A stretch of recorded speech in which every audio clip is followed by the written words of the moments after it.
Welcome, fellow Canadians, to our Canadian Alliance by name list and coordinated access community of practice series. We have had these in the past, but due to COVID, we took a bit of a break and focused most of our time on pandemic related concepts and so forth. But you know what, in the vein and in the attitude of trying to get things back to, I'll say a normal, but really the idea of housing and the idea of getting people off the streets into a much safer, more healthy situation is something that is probably one of our best solutions to the pandemic, as well as should be something that should be happening all the time. So, we really want to put some focus back into the housing aspect of things, which in this case involves the coordination of services. And so one of the things that we wanted to do as we kind of got back into some of the old patterns that we were in terms of our webinars and community of practice calls was just sort of start at the beginning with coordinated access key concepts and components. And so one of the first things that we like to talk to people about is governance. And so that's the topic of our community of practice call today. And we've got some fantastic people that are willing to share what they're doing and where they're at. And I guess I want to preface this by saying that this is not meant to be something where myself and or these great folks that we've invited as panelists to come in and sort of tell you how it should be done. Although they all have some great ideas and input to add, but they also probably have a lot of great learning and some great ideas about hiccups along the way and things that they have or maybe even are currently dealing with in their efforts to build this coordinated access system, to build a good, effective governance model. And so we really want this to be a very open dialogue, a very safe place for people to just share, ask questions, and to talk and say what they need to say. So that being said, I'm quickly move on through a few things. I'm going to have some slides that I'm going to blast through, literally blast through, to give people a bit of a reminder of a past webinar that I actually did on governance. And so some of those slides will be the same, but I'm going to really zip through them. That first webinar presentation is available to people online through our webinar resources. So feel free to go online and look in our archives of webinars, and you'll be able to see more of the more intricate details of the information that I provided with some of these slides in that. But I'm going to share some of them just to give sort of a very high level overview of governance. And then I'm going to be asking our panelists to say a little bit about where they're at, and then probably ask them some questions, maybe try to trip them up a little bit or make them feel uncomfortable if I can, whatever we can do to create some excitement in this webinar. So anyways, be prepared for that. But to go on with some of our standard housekeeping items, I do want to remind people about who we are. As you see in the bottom of this slide, these are sort of all the key components of our organization. We have Built for Zero and the training and technical assistance that's really focused primarily right now on the coordinated access components. But we have the conference, which always contains a lot of content related to coordinated access. And then we have other organizations within our allied networks that are focusing on different components and aspects of that, or all aspects of ending homelessness. And then of course we have our advocacy area where we do lots of work politically and in other realms. Most notably right now, our Recovery for All campaign that's out there that I think probably most all of you have heard about. So please feel free to go to the CAEH website and click on any of these links, and you'll be able to read more information about who we are and what we're doing there. But overall, the Canadian Alliance has a mission of leading a national movement, essentially for the basic goal of ending homelessness in Canada. That's what we're about, but we want to do it together, and we know we have to be able to be together and functioning consistently in order to make that happen. We are in part funded by the Government of Canada through the Community Capacity Innovation Funding Stream of Reaching Home, which is Canada's homelessness strategy. So we're very grateful for that funding, for their involvement in everything that's happening right now. And as we've just heard recently, there's going to be additional resources allocated for that purpose. So we're grateful to the federal government and their commitment to this work. I, Wally Check, the Director of Training and Technical Assistance, am your host for today. I have with me Jody Yurkowski-Pace, one of my TTA team members, who is going to kind of play the Robin role in our Batman and Robin scenario. She's our producer, technical support. Actually, she just makes it all work a little bit better. So she's here. And then I want to introduce you quickly to our panelists. So first of all, I wanted to introduce you to Stephanie Pendergast. Stephanie is the specialist in housing and services with the Peel region, and she's part of the leadership team that's building the coordinated access system and implementation in Peel region. Next we have, say hello. Next we have Betty Idell, who is manager of housing supports with End Homelessness Winnipeg.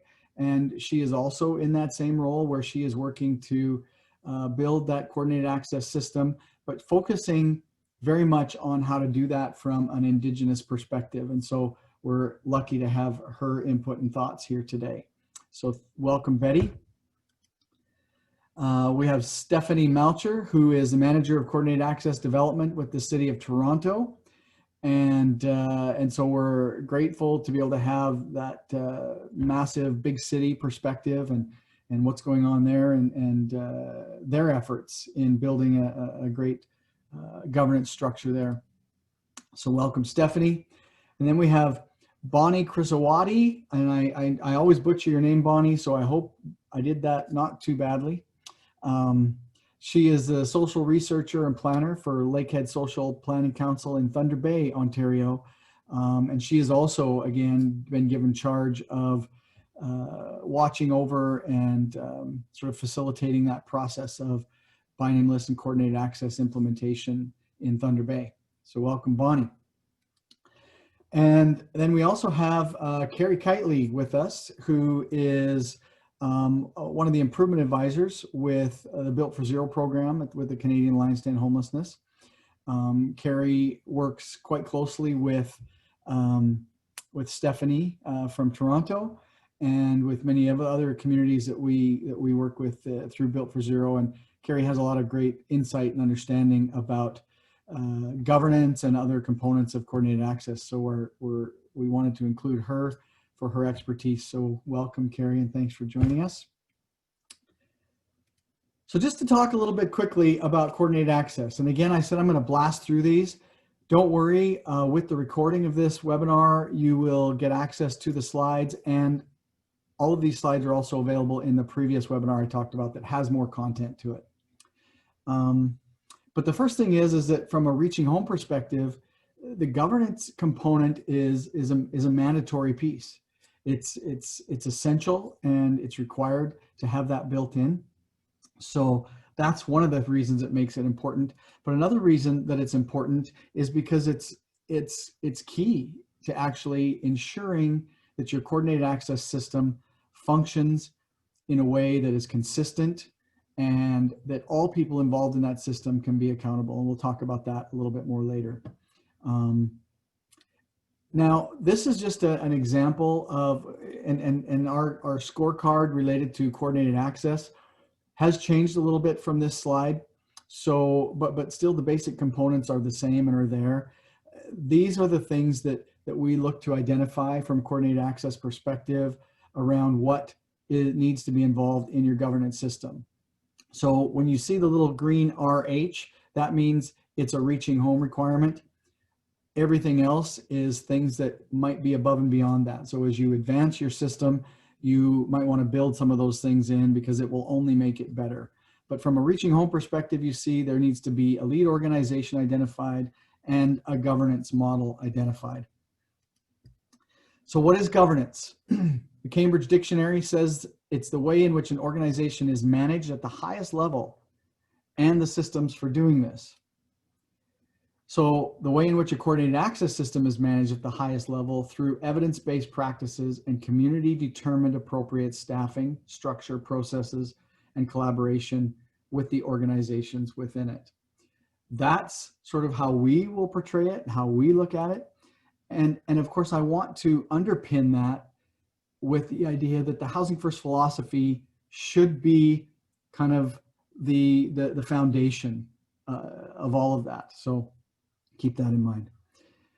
This came from a blog from that the Canadian Alliance put out quite some time ago about what is a coordinated access system. And a couple of things I wanted to highlight about this. There has to be a system leader, ideally a dedicated team by position and approved by the system itself. They would ensure best practices within the system, and most of all, they work to keep the system consistent and in fidelity to the Housing First approach. But all of this would be done by incorporating feedback from community, including persons with lived experience. So this has to be a community-driven and a community-led approach as well. So even though there is governance, even though there's leadership, the community has to be involved in making those decisions. And as we talked about, community involvement, I always like this image here where, oftentimes communities are in this situation where there's a bunch of people around the table making decisions about a population that they don't understand. And they're often not including that population as members around the table. And so that voice of lived experience or that voice of the key population that you're trying to focus on is really important. So we want to take that out and include other stakeholders, service providers, and ensure, and in particular, Indigenous representation, as that's very much overrepresented across our entire country. Roles and responsibilities of the governance body or the leadership body, right? These are some of the key things that need to be included in that. And I'm not going to go through them all. I just wanted to throw them out there. And then again, for system development, our scorecard around coordinated access talks about many of these things. And if you haven't been able to see the scorecards that we have around coordinated access and by name lists, let us know and we can show you what they look like so you can get a better sense of what some of these things are. But again, quickly, some roles and responsibilities around the development and implementation of governance.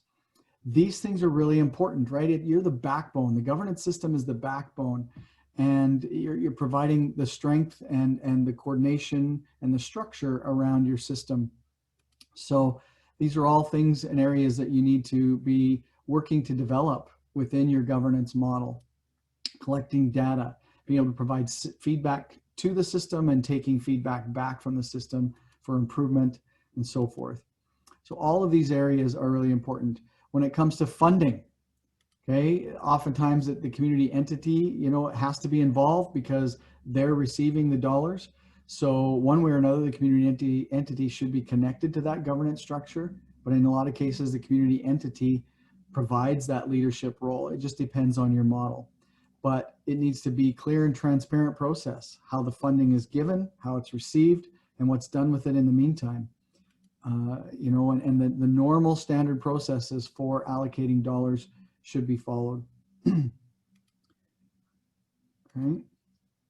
In terms of engagement, community champions, and so forth, we need to include local, provincial, and national champions in our system as much as possible. And every community has people that fall into those levels.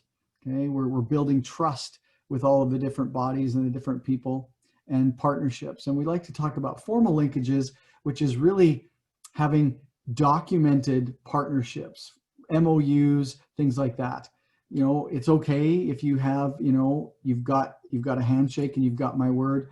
That's okay. But the problem is that oftentimes the people that you've shaken hands with move on to other roles, other jobs, other communities, and then you're left with nobody who is aware and clear about that partnership. And so if you have it more formalized, the documentation stays put as other people move on. Okay, providing education to the community and to the other system members, and advocating with funders at all levels and so forth. And then, of course, ensuring that Indigenous leadership and partnerships are prioritized. And Indigenous leadership is not just a token thing. It's something where the leadership of Indigenous organizations have to be at that decision-making table and need to be part of the decision-making process. When it comes to training, those are important roles as well, right? Ensuring that everybody within this, everybody within the system has the proper training for all areas of what a system like that looks like. And then we also want to make sure that we're monitoring that and making sure that the training and the implementation of those training topics are happening consistently. When it comes to data, really important area. How are you going to collect data? Do you have an HMIS system? Are you using an Excel spreadsheet system? But however you do it, is the system using it consistently? And how is that information being fed so that it's gathered in a way that it's equitable and that it's fair, and it's a process that supports the growth and the health and improvement of all people who are trying to access that system? And as much as possible, is the information and data being provided and shared and distributed and used in a real-time manner so that everybody can understand what's going on and people are, you know, things are transparent. Okay, and then of course there's the monitoring of that system, monitoring the inflow of people into your system, the reductions, return to the system, how they're returning, what the housing stock is like, what the changes in the community are, everything that happens within that system that is important to be taking a look at to ensure that we are making effective changes to the process if need be. So that's a big part of the governance model, is how are we going to monitor the effectiveness of our system? And there are different models, and you're going to hear about some of those different models. I'm just going to highlight a couple that we've highlighted before, a few ways, and I'm just going to throw them out there very quickly. One is, you know, the CAB-led model. Okay, and this is an example of what that structure would look like. The CAB, you know, provides input into the community entity as a standalone organization. There's the executive director of that community entity. And then there's other community agencies that are involved, including lived experience that provide input and advice and suggestions, and you know, are helping to lead what's going on there. Then there's the community entity as a branch of that existing organization. So this is an example where that's the community entity there, and there's the manager of the CE staff that kind of takes the lead role, and then there's community agencies involved at the table representing who they are and what they do, again, including lived experience, including the Indigenous component. And then there's the municipality as a community entity. So everything is the same, but you usually have municipal councils and or departments that sort of are at the head, and then everything is distributed from there.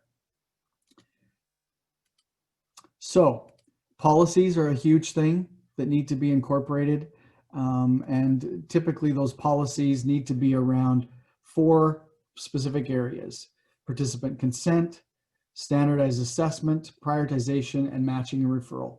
And that's kind of your initial focus, but you can get more advanced from there. So that being said, this is a slide that, again, you'll have access to, that gives you links to lots of other resources related to governance and so forth. So with that, I want to just stop sharing my screen for a second. And well, actually, no, I'll keep my screen up there. I wanted to turn it over and let's just because these are the first slides that I have in the deck coming next, I want to turn it over to Stephanie Melcher from Toronto, and let her sort of share what's going on in Toronto briefly, and then we'll move on to the others, and then we'll ask some questions. And I want people to feel free that as these people are talking, throw your questions into the chat. Jody will monitor that chat, and if there's something that she needs to bring up, she'll just tell one of us to be quiet so that she can ask the question, and then we'll move on. So I hope everybody on the panel is okay with being interrupted. But let's, Stephanie, let's start with you, and you just let me know and I'll move forward. Great, yeah. So this is the representation of our governance structure as we have it set up currently in Toronto, and kind of this is kind of what we want to like move towards. Parts of this are implemented and operational, parts are kind of under development still, but this is kind of what we want to move towards. So just to note that Toronto falls under that structure of the municipality being the community entity and being the lead organisation for coordinated access, and then working really closely with both the CABs that we have attached to the work that we do. So the Indigenous CAB, and then the Toronto Alliance to End Homelessness as the non-Indigenous CAB. So I'm going to go through kind of what each of these groups kind of do, but generally what you'll see is it's hard when I'm not able to point to exactly what I want to show you, but the external committees at the top there are obviously outside of the work of the City of Toronto and Shelter Support and Housing, which is the division where we're based. And then at the very bottom, the external subcommittees are external as well, but everything else is internal to SSHJ. Oops, sorry. So you can flip to that next slide, thanks.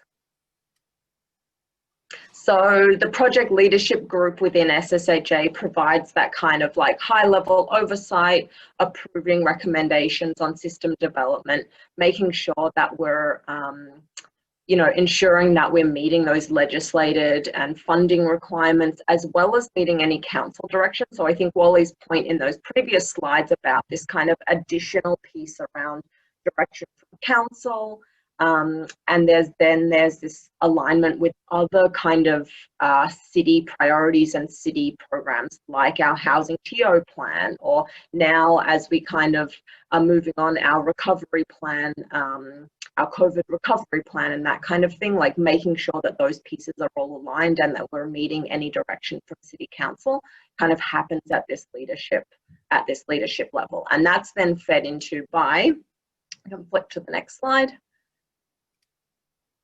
by both this operations working group and the homelessness management information system working group. So this working group is the group that who I work really closely with. So they're the ones who are really developing, reviewing, implementing policies and procedures. So these are the people who are doing the matching and referrals, receiving referrals, sending things on to agencies in the community, that kind of thing. And they're providing input and information to the leadership group. And they're also working really closely, and this is kind of where we're still in development right now, is if you go to the next slide, our HMIS development working group is kind of under development right now, but a big part of the work we've been doing is to develop a really close working relationship with the people who are doing that operational work, so making those referrals, connecting with shelters about who's using their services and who might be prioritized and that kind of thing, making sure that they're working really, really closely with our IT team. We use City of Toronto specific system, SMIS, the Shelter Management Information System. So any enhancements that need to happen to that system, we just released an enhancement last week that adopts a number of coordinated access related components. So, really making sure that the operations group and the IT team are working really closely together is really, really important to make sure that we're able to collect the data that we need, and frontline staff have access to the information they need to make appropriate referrals. So moving on to the external groups, we have our external group with the Toronto Alliance to End Homelessness. We have a subcommittee with them. So they're providing support to the development and implementation of the coordinated access system. They're recommending policy changes and process improvements, and also helping to facilitate a lot of that collaboration with external agencies. Because the system in Toronto is so large, it's really useful to have a small subcommittee of people who we're working with really closely, and then allowing them to kind of reach out to the communities that they work in to provide some of that connection. They're also really involved in the Built for Zero campaign and working on any of our improvement plans and that kind of thing. So then, in addition to that working group, we have a subcommittee similarly with the Indigenous CAB. So this group is really looking to ensure that all the components of coordinated access are designed to meet the needs of Indigenous people in Toronto who are experiencing homelessness. One of the really great, and it's not reflected in this slide, but one of the really great pieces that's happened recently is that we have an MOU in place with the ALFDC, the Aboriginal Labour Force Development Circle, who deliver the Indigenous Reaching Home funds for the City of Toronto. So we have an MOU in place with them, and we have a staff member from their team who sits on our coordinated access operations team, specifically working with Indigenous housing providers and Indigenous shelters and homelessness service providers to do that matching and referral process and support agencies with their assessments and that kind of thing. So that's kind of, she's come on board in the last few months, which has been obviously tricky with COVID, but she's working closely and specifically on Indigenous, making those Indigenous connections, which has been really great, and we're really looking forward to seeing that continue. So I'm wary of the time and like taking up too much time, but that's kind of that's the broad strokes overview. As I said, some of it is in place and operational, some of it remains kind of under development. I should say that the TAEH Coordinated Access Working Group specifically has people with lived experience who sit on that working group. We don't have a specific people with lived experience consultation group right now.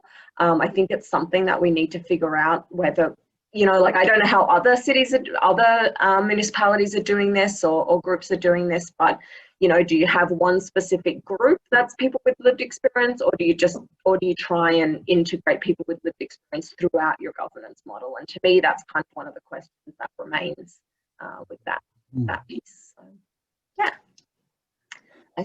Thanks, Stephanie. I think one of the things that sort of is standing out for me right off the top is the idea, and I was sharing this with someone else on a different topic though yesterday, the importance of not letting the idea that you don't have it all figured out yet stop you from actually getting to work, right? And build, so essentially building the plane while you're flying it idea. And I think that that's really important, because so many people will paralyze themselves waiting for this time when they get everything perfected, and in actuality we never do. So yeah. So thanks for that. I just see a question here from Joyce on the chat.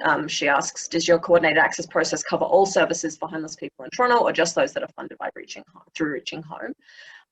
It's complicated, of course, but it's more than just those who are funded by Reaching Home. Our shelters actually, I couldn't say for sure, but not like our shelters aren't necessarily Reaching Home funded.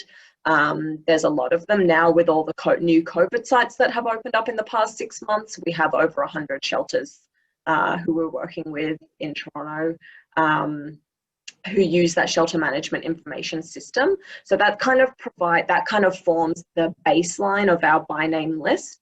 And then we're working on how do we add in these additional services. So we're working with our Streets to Homes and Street Outreach program to make sure that they're reflected in the by name list.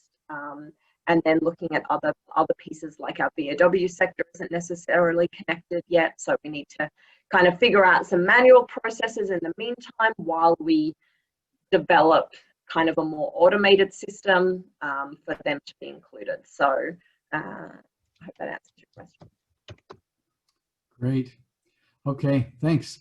We'll probably be coming back to you as other people have questions and as we pull some other things out. So thank you for that overview. I'm just going to reach over here and grab this document that Bonnie from Thunder Bay provided for us, and let her maybe just describe what their governance structure is looking like and plan to look like. So Bonnie, take it away and let me know if you need me to move this image around or whatever.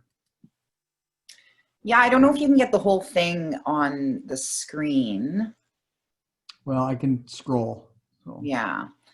So, so our coordinated housing access system has been in the works for about 3 years now.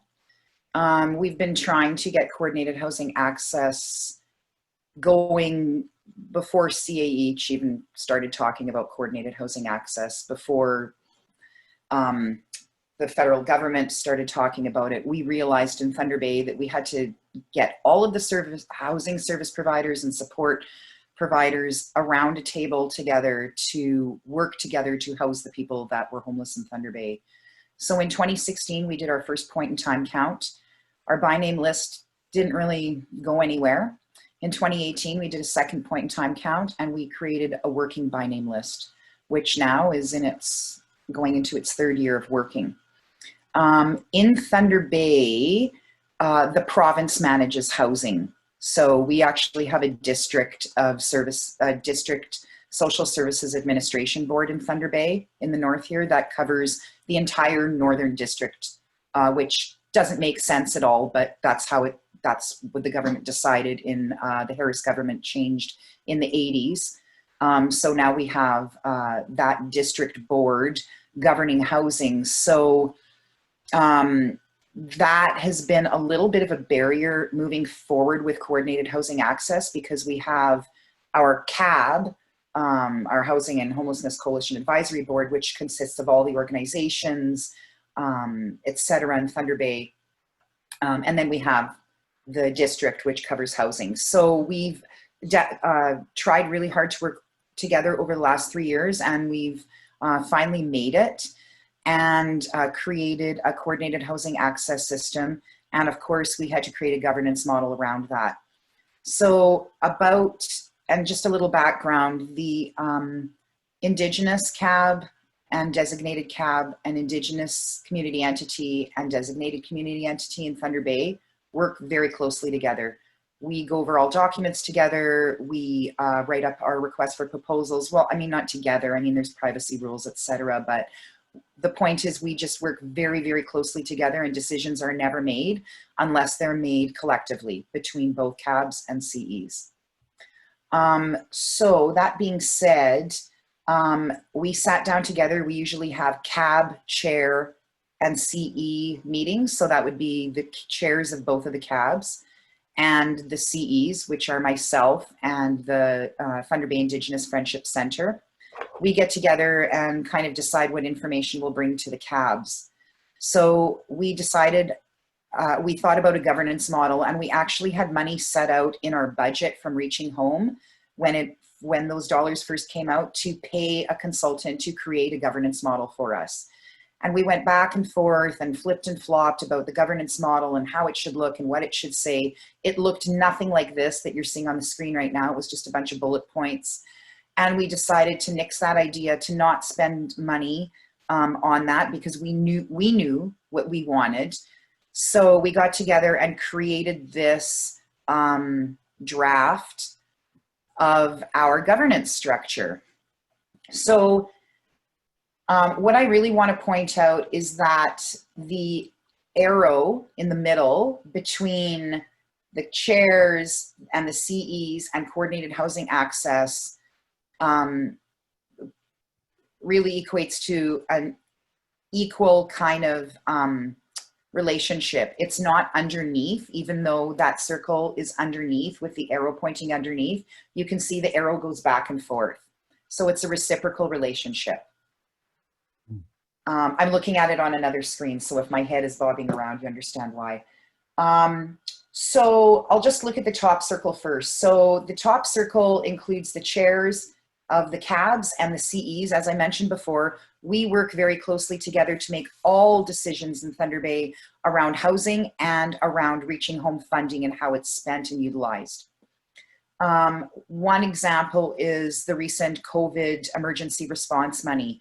We worked together to make sure that Thunder Bay was able to, with the small amount of money we got, fund an isolation and overflow shelter for people experiencing homelessness through COVID, and we probably have enough to make it through to at least the end of the year. And with the new Reaching Home money, we hope to bring that into the spring. Without the collective work being done, we wouldn't have been able to do that because we would have piecemealed the money around. So this model just stresses the collective impact. We take a lot of lead from the Indigenous community leaders in Thunder Bay, and one of the main reasons for that is because about 2/3 or a little bit more than that of the people experiencing homelessness in Thunder Bay are Indigenous. So when we have about 65 to 75% of people experiencing homelessness stating that they're Indigenous, we really need to look to Indigenous leaders and community for ideas about what we can do as the designated CAB and CE to make sure that those numbers go way down and we can eliminate that.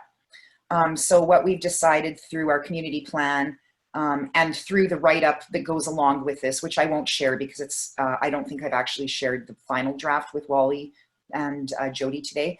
But in that, it states that we will house people at a 2-to-1 ratio, meaning that we will house people through our coordinated housing access to Indigenous people and then one non-Indigenous person. And that just makes sense in Thunder Bay. And that was taking the lead from the Indigenous leaders and community entity and CAB. So this circle just is based off the medicine wheel. And what it does is it just, the way that it's designed, it really is promoting the equality between and the equity between the four entities, if you want to call them that, the two CABs and the two community entities. And then if you scroll down lower, you'll see another circle, and this is really our coordinated housing access circle. The coordinated housing access system is finally up and running in Thunder Bay. So every 2 weeks, all the housing service providers and support providers meet in Thunder Bay and go over the by name list and work on the by name list and work to house people with the housing first philosophy, as Wally mentioned earlier. In Thunder Bay, with our funding to help with coordinated housing access, we hired a community lead. Well, the Indigenous community entity hired a community lead. The community lead is in charge of coordinated housing access because we needed someone. We can't work off the sides of our desks doing that job. So we hired a full-time community lead, and that person, as I said, is kind of in charge and manages the coordinated housing access table, which we call CHAT in Thunder Bay. That's our cool acronym. And you can use our cool acronym if you want to. So our coordinated housing access table is managed by the community lead, but the designated CE, ourselves, Lake Hill Social Planning Council, we hired a data lead, and we hired the province to manage HIFIS. If all of you don't know what HIFIS is, it's the management system that manages homelessness information in Thunder Bay. And it is supplied to us by Service Canada for free. So that's a little bonus. And also the supports we get are free from Service Canada as well. The data lead works directly with Service Canada, directly with the community lead, and then reports to the community entities, of course, because of funding and contractual obligations. And then we report and they report to the CABs. So everybody in Thunder Bay is aware of what happens around CHAT. So we do have a steering committee for CHAT. That includes the province, of course, because they manage housing. It includes the Indigenous CAB, the Indigenous CE, the Indigenous CAB chair, the Indigenous community entity, the designated CAB co-chairs and the designated CE, along with someone from the municipality. And that's our small steering committee. The actual chat agencies, community entities are all of the agencies that work together to create the actual chat. We don't deliver services at Lakehead Social Planning Council. We're just the community entity. I don't want to take up any more time. Sorry, I'm blabbing on, but you know, just to let you know, we're a small community in Northern Ontario. We have coordinated housing access up and running, a governance model that's running. If anyone needs any direction or help, please let us know in Thunder Bay. We're willing to share all of our data and information. Well, not all of our data, you know what I mean though. That's awesome, Bonnie. Thanks, especially coming from just a CE. You're much more than just a CE, trust me. So let's move on, and I want to turn it over to Betty Edel from Winnipeg. Betty, can you just, I'm going to stop sharing actually. Can you just maybe give us a bit of understanding about where, you know, where things are at with End Homelessness Winnipeg, and what some of your struggles, what some of your victories are in terms of governance there? So, hi everyone. I just want to let you know we're in our infancy, so it's very interesting listening to other people and what they're doing.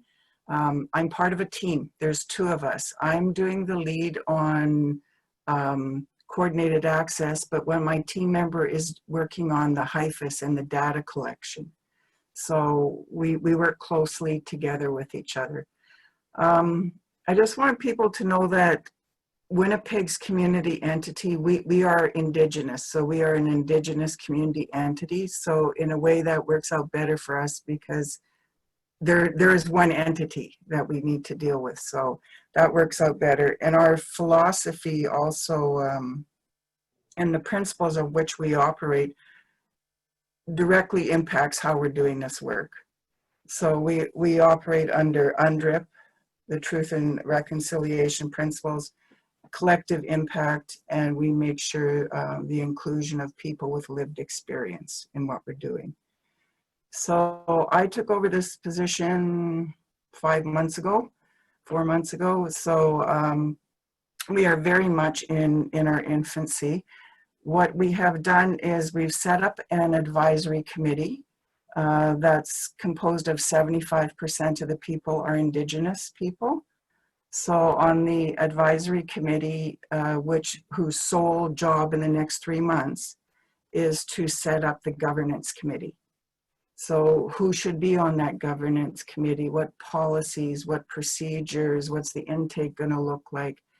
So who's on that committee is Two-Spirit LGBTQ plus people, people from disability, people with lived experience, youth, gender lens, senior, government, health, housing, EIA, which is our welfare, and justice, because there's a big outflow from justice into homelessness.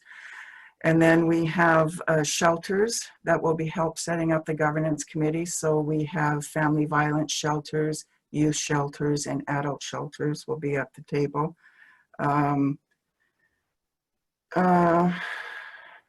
Yeah, I guess that's all the people that will be there. There's 19 of us. And then there's the organizations, the Indigenous organizations that are offering housing support. So really their sole purpose is to, what is the governance committee? What's the principles and values in which they need to operate? Who needs to be on it? What's the timeline they need to be on it? What do we expect for accountability? So that's their sole job. I was looking at the slides that Wally was sharing, and when he's talking about who's the leader. So we're taking those words away. So how I've worded it is who is the carrier of the vision. So that I guess would be translated to leader, I'm not sure. But who is the carrier of this vision? So what is the organization that has all this data that they're going to be bringing out there, and has had community engagement with lots of different sectors and stakeholders. So how are they going to carry this vision forward to make sure at the high level, to make sure that with government, with everyone, that that vision is being carried by what the people are telling us. And instead of calling people partners, we are calling them the keepers of the vision. Because without people down in the community who are doing the work, who are supporting people, they're the ones who need to keep that vision going and make sure that we are doing what is needed in the community. And with regard, we're on HIFIS also, but I've termed that as the keeper of the knowledge. So if we have all this knowledge, it is our responsibility, if we have all that knowledge, to make sure that we are identifying what are the trends, what are the barriers, who's coming into homelessness, how long are they there, why are they there. So with all of those ways of looking at engaging with people, it moves from a power dynamic of a leader to a responsibility. You have been given the responsibility by all the knowledge that people are sharing with you to keep that vision going and to keep it moving in the community. So I've turned around a different way to engage with people. So yeah, the advisory committee will be up and running. We're doing a pipe ceremony on October 16th. And Winnipeg's under Code Orange, so that turned out to be interesting, trying to engage something with 10 people. So yeah, we'll be having a pipe ceremony because we want to do this in a good way. We want to start this in a good way. We'll be having 2 elders, so we have balance. A man and a woman will be supporting this work. And a knowledge keeper, someone whose specialty and whose knowledge is in trauma, and who has done a lot of work in homelessness in the community. So they will be part of this work. I've been personally inviting people, so we've been doing traditionally like phoning people and inviting people and talking to them what it's about. I've been doing some research into co-development, which I was shared a document that was created by Inuit women of how they wanted to engage with the government in recognizing their diversity and the various community needs across the North. So we're looking at a consensus model and a way of whatever is developed in partnership. So it isn't anyone dictating, so there'll be transparency, accountability to the community. And recognizing and honoring that throughout time, people have paid a lot of times with their life by being homeless. So how do we honor that sacrifice that has been made by people and learn from it and try to prevent it moving forward? So in our infancy, that's where we are. This month, we'll start meeting and start on this journey to working forward on this. Thank you. Awesome, Betty. And I have to tell you, I love the reframing. I really do, and I think it makes a lot of sense. I think it's some concepts that a lot of people could and probably should adopt in their thinking. So thanks for sharing that.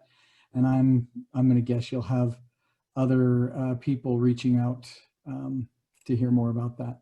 So Stephanie Pendergast, let's go to you in Peel Region. Tell us a little bit about your governance process. Sure. Sorry, let me just get fired up here. Let me know if you can see my screen. Yeah, you bet. Awesome. Okay, so Peel is a municipality in the Greater Toronto area. We're located just west of Toronto and northwest. We're comprised of 3 municipalities. So we have the cities of Brampton and Mississauga, and we have the town of Caledon. We have the 2nd highest municipal population in Ontario, with current population estimates being around 1.5 million residents. And the majority of these residents live in Brampton and Mississauga, while Caledon is primarily rural. One other thing notable about our population is that it's very culturally diverse. So at 51.5%, we have the highest proportion of immigrants in the GTA. We also are in our infancy in terms of our journey towards coordinated access. We've established the governance structure and sought participation from a number of representative stakeholders across Peel to partner with us in planning and ultimately administering service according to the coordinated access process. So our delayed launch has afforded us the advantage of having, you know, that handy reaching home coordinated access guide, as well as the benefit of the experiences of all of these communities that have gone before us and so generously shared their lessons, tools, and tips that we have relied on and will continue to rely on as we move forward. Unfortunately, what this means is that while we have a governance structure that we will proceed with, we haven't really had the opportunity yet to test the accountability or the efficiency of that structure. So I'm surely learning more from you today than you will learn from me. But nonetheless, here is our governance structure. So the region of Peel is the community entity which receives and administers the Reaching Home funding for Peel region. As the community entity, and local service manager, the Region of Peel is the lead agency for development and administration of the coordinated access system. In housing services at the Region of Peel, we're accountable always to Peel Regional Council. So technically they are at the very top of our governance structure. The region also is the manager of the homelessness management information system and the provider. We don't use HIFIS, we use our own thing called HTI. In housing services, we've partnered with the Peel Alliance to End Homelessness to lead the development and implementation of coordinated access. We're going to look to our community advisory board, which has many of the same players, to provide guidance and input and recommendations as we navigate the planning process and through implementation and delivery. The Region and Peel Alliance, as the lead agencies, are gathering key representative stakeholders across the community to participate in planning and ultimately to partner in the system once it's operational. Our current and prospective participants in that partner group are existing housing and homelessness service providers, health service providers, other social service providers, Indigenous service providers, and then we also have individuals with lived or living experience. And the group will really be responsible to determine the specifics of our system's components and contribute to the development of policies and procedures. Our lived experience members, just to call back to that earlier point that Stephanie mentioned, our lived experience members are participating in a separate working group. So they take the information back from our subgroup to their own network and just make sure that they're representing, you know, the whole group's views.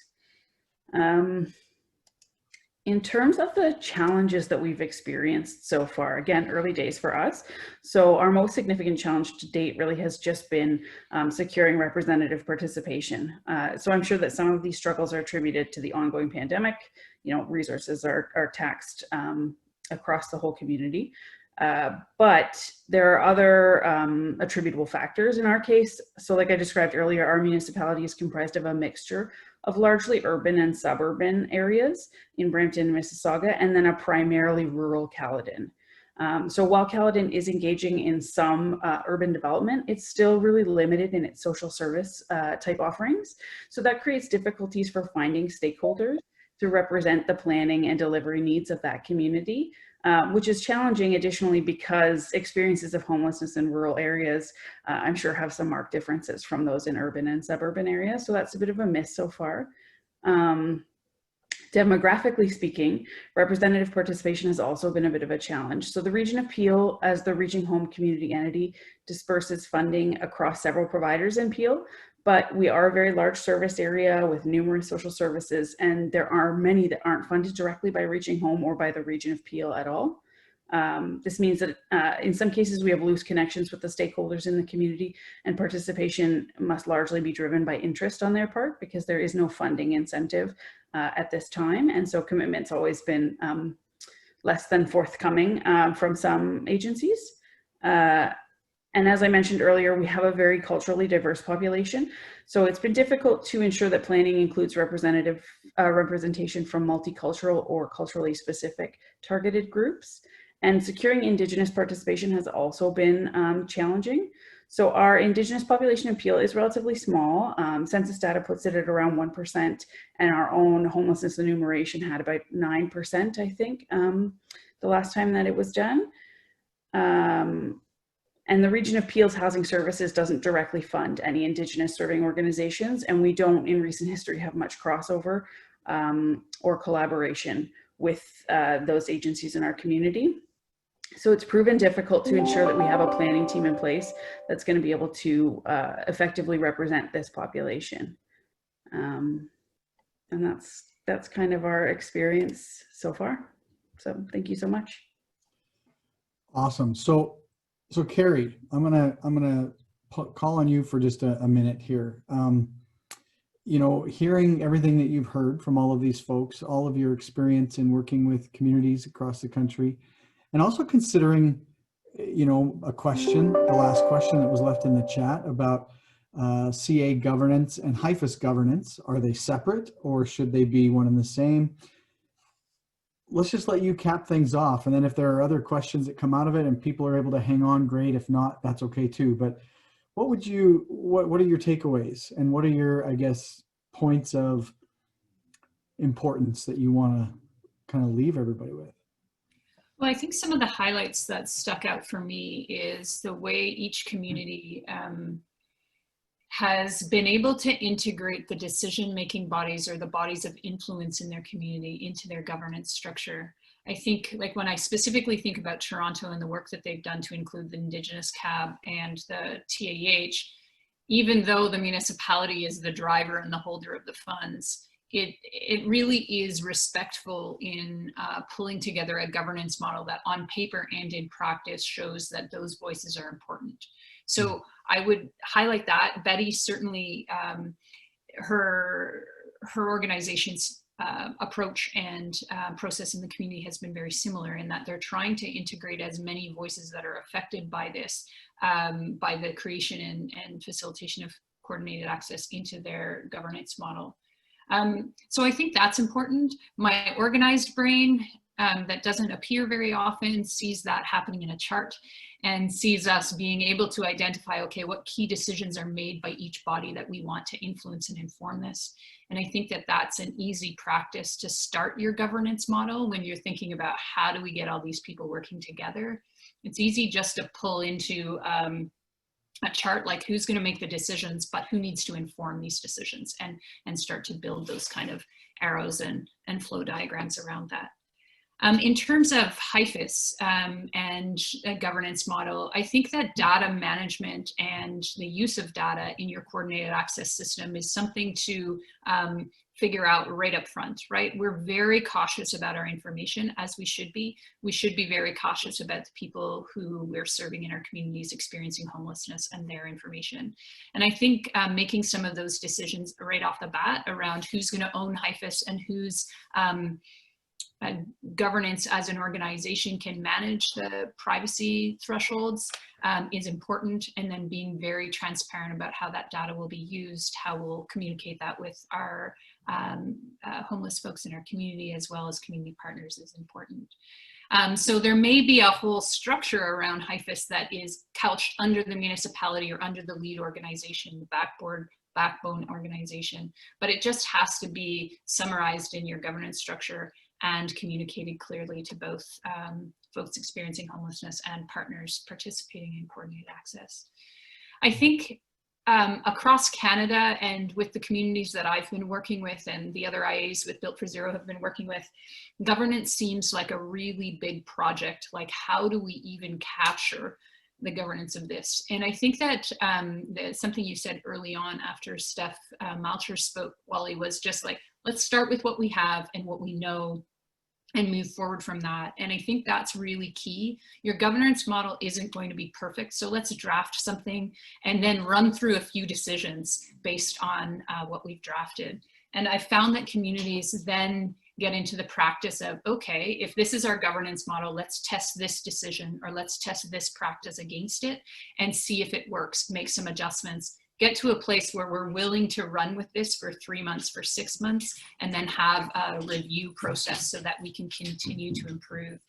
I think where, as municipalities especially, we get uncomfortable, sorry, kids and dogs are coming through my house, where we get uncomfortable is, it's like, well, what if it doesn't work? And we get afraid of failure, right? And so I think it's not a standard operating procedure. It's a tool that we can use to ensure that our coordinated access system is working in partnership with the other systems in our community. And also it's something that we know and admit and are okay with being part of a continuous improvement process. So those would be the high level things that I'd add to the conversation. Yeah, thank you. I'm just curious if people have a minute or two, how would you, the other panelists that are here still, how would you respond to that question about, you know, it says CA governance and HIFAS governance separate, or have one that is governed through the same? How would you respond to that? Whoever feels like they want to jump in. I know in Winnipeg, because HIFAS is under our coordinated access, under RCE, I'm looking at that as one and the same thing, right? It should be mutually together, because we need to know, as Indigenous people, there's a lot of concern what's going to happen to that data. So to us, it makes sense to have it under one. So far, that's where the discussion has been going. Mm-hmm. Mm-hmm. Thank you, Betty. Yeah, I would say that because coordinated access is so inherently driven by your HSMIS system, that it makes sense for it to be together, because they're so they're codependent on each other. For us, you know, because we're working in such a big system, it all falls under the same governance model, but then within that governance model, there's these kind of like subgroups who work on those two different pieces, but work closely together. And I think, you know, just like generally, as Kerry gave some high level things, the one high level thing I would say that has been really helpful to me in doing this is like recognizing how complex this is and how truly difficult this is to do, and kind of leaning into that complexity a little bit, like accepting that it's complex, accepting that it's really hard and it's not going to be perfect. I think for me personally, but I also think for the City of Toronto generally, once we were able to accept how hard it is and how difficult it was going to be, then we kind of allowed ourselves to kind of move forward, as Kerry said, like without it necessarily being perfect right away, because we had this commitment to continuous improvement over time, and that with such complex systems, you're just not going to get it right from the start, and you shouldn't have the expectation that you will. So for me, that was like a really big learning and kind of helped us to move things forward, certainly. Yeah. Thanks, Stephanie. So I think in Thunder Bay, I have to log off quickly after this, but I think it wasn't so much about the governance around the system, the information system, but who was governing that system, who was monitoring that system, how was data being shared, and how was data being utilized. Even the Indigenous community entity said, should you be allowed to collect data on Indigenous people in the designated community? We had to have a long discussion, a few discussions about that, just even about data collection. And is the data manager aware of that? So I think it's about the data manager more than the data management system. Memorandums of understanding with all of the players around the table, contracts being signed around privacy, even data. The data is only allowed to be shared with the two community entities. That's it, because they're the ones that have to provide data to the government and to the community. They're the ones responsible. So think about the data management as more than the system. That would be my recommendation from Thunder Bay, to think about the management of the data and how that's going to be handled and who's involved in that. Because yeah, so and be aware of the take direction from the Indigenous community if you have a large Indigenous community or an Indigenous community in your municipality or city or wherever you are, because data collection and management may be different for that demographic than for what you are used to doing. Thanks, Bonnie. Yeah, and I mean, I think the same, like it's never even really occurred to us to have them be separate because we are the provider of the system. And so they are just by nature one and the same.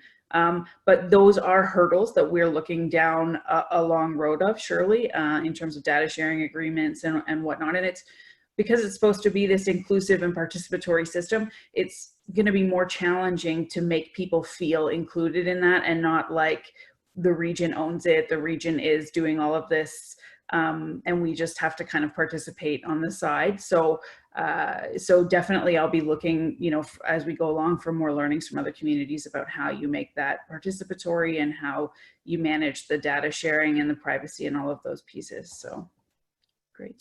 Great, thank you. So Wally, just to share in Winnipeg, our data, we have a commitment to operate under the OCAP principles.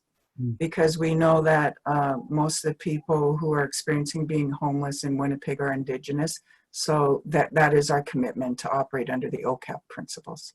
Yeah, great. Thanks for that addition. So, you know, I just want to, I guess, say on that topic, like everybody else said, I think, and to get back to something else Betty said earlier, I don't think we should look at it, even though we, you know, in our technical terms, call it a leadership body. We look at the name governance, those kinds of things. But that's part of why I used the image that I did on the opening slide of a system of gears. And, you know, and oftentimes when I talk about coordinated access, I refer to it as community synergy. And how does each gear within that system play its role? And they're all part of the system. So the data management is part of the system. Governance is like that little guy with the oil can who's oiling the gears, who's just trying to keep the system a well-oiled machine. And I think it's more about accountability to the system. How is everyone accountable for their role within the system? But HMIS or whatever data management system you're using is just another part of that system, and it's a gear that's necessary in order for it to flow well. The trick is, how do you build the right structure for that component into it? So I want to just, I know people are kind of short on time and have to go, and we try to keep these only an hour. I want to really thank our panelists and the people who provided input and information. I think the diversity of what you're doing in your own communities around coordinated access, and in particular today around governance, was really helpful for a lot of people to just hear and maybe wrap their brains around some things they've been thinking about, maybe ideas on how they can tweak what they're doing. And I think it's generated a lot of thinking. So I want to thank you all, and I really appreciate you taking the time to jump on board with this call with us and be helpful and be supportive of the rest of the country. All the people who joined our session, thanks a lot. Hope you gain something from it. And the recording of this, as well as any of the slides and so forth. And so Stephanie, if I could even get you to maybe send me a PDF version of your slides, then we'll plug all of that into our archive section, and people will be able to see this recording probably as early as tomorrow and pull whatever information they want off of that. So thank you. And then have a look and see what other webinars are coming up. But otherwise, take care, everybody. Have a great day, and be careful out there.